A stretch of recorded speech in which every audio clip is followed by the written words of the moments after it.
Now, the report of the three-member committee set up to look into the Ejura disturbances has exonerated the work of Luv FM journalist Reastus Asare Donkor. A careful look at the report shows that the committee substantially relied on this evidence and John News' video submitted to them. This flies in the face of a deliberate narrative by some members of the governing party, including the Asin Central MP Kennedy Japan, to blame his reportage and John News' live coverage of the disturbances for the deaths and injuries. So what exactly does the report say? Let's bring you details of that report. So it says that when you look at point 5 of the report, it says before dealing with these exhibits given to the committee by Abewakas, the committee observed that the said Abewakas was economical with the truth during his testimony before the committee. This, we note, affected his credibility, despite the fact that Abewakas during the demonstration on the 29th of June 2021 played a leading role in the said agitations and even granted lengthy interviews to both Edward Oponmafo of City News and Reastus Asare Donkor of the Multimedia Group. He cleverly and disingenuously presented the facts to the committee as if he did not take part in the presentation. Now, here's the point. However, when confronted with the videos tendered by Reastus, in which he was seen defiantly demanding justice and urging the youth on, he started weeping. So this is the first of the major findings of the committee on Reastus' work.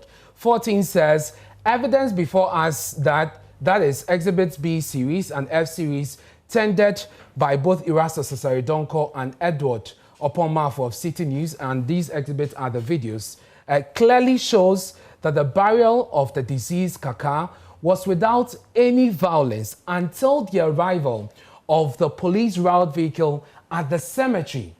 It is therefore our finding from the evidence before us that the presence of the riot vehicle at the cemetery on the 29th of June was an act of provocation which incensed an already angry and violent youth, thereby culminating in the attack on the police route vehicle. Another major finding of the committee, point 25, it says the testimony of the commander of the section, 10 men that went to Ejura on the 29th of June, believe the testimony of the GOC, that's the Central Command. An examination of some of the video evidence tendered by Reastus Asare Donkor show clearly that some of the youth were throwing stones and other implements towards the direction of the military men. The committee, however, do not consider these acts of the youth as extreme provocation that required the firing of live ammunition into the crowd. And you recall that some of the military officers who testified before the committee said that they were provoked, which then triggered their reaction. And so these are some of the major findings of the committee on Reastus' work.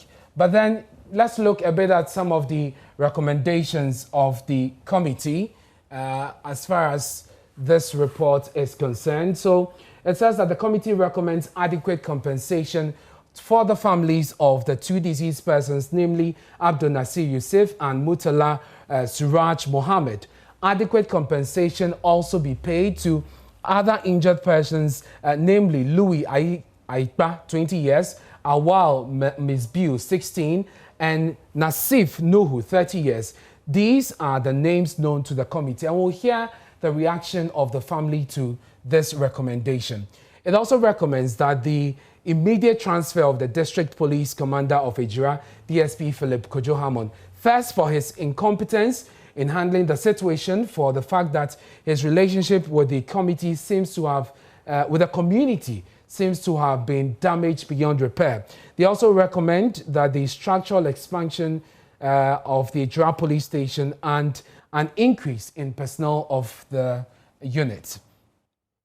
And then we'll take a few. This one says, we recommend the removal of the Ejura Sechedumase Municipal Chief Executive Honorable Mohammed Salisu Bamba, since the continuous presence of the MCA would exacerbate the already tense security situation in Ejura. And we know that he withdrew his application to be nominated for the position. It is further recommended that the military establishment review the actions of the section on the ground led by Lieutenant Martin Opoku Edusei for the inappropriate use of force and apply appropriate sanctions. So these are some of the recommendations of the committee.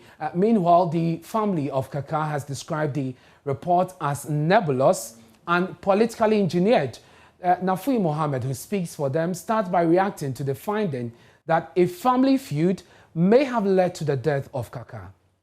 Family were shocked when we heard that, because we have seen his good work in Ejura through the social activism, and of which a section of tape recorded videos and audios were submitted to the committee for their perusal. So we are of the view that the committee have erred.